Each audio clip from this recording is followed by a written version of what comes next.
Hello guys, അപ്പം ഇത് welcome back to my YouTube channel. അപ്പം ഞാൻ എൻ്റെ വീട്ടിൻ്റെ ഡ്രസ്സ് കാണിച്ചു തരാം. ഞാൻ പോയിക്കൊണ്ടിരിക്കുകയാണ്.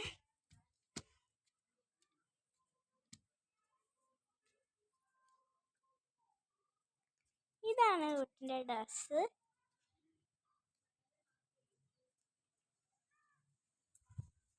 നമുക്കത് സിറ്റി പോലെയാണ്. നമുക്ക് ഇവിടെ നിന്ന് നോക്കിയാൽ കുറേ ട്രീസും അതൊക്കെ കാണാൻ പറ്റും. പറഞ്ഞു സിറ്റി പോലെ ഫുൾ ആയിട്ടാണ്. ഇവിടെ ഒരു ഇവിടുത്തെ പരിപാടിയൊക്കെ ഈ സ്ഥലത്ത് നിന്നാണ് നടത്തുക. കാണിച്ചുതരാം. അപ്പോൾ എൻ്റെ പേര് ദിയ എന്നാണ്. ഞാൻ 3rd സ്റ്റാൻഡേർഡിലാണ് പഠിക്കുന്നത്.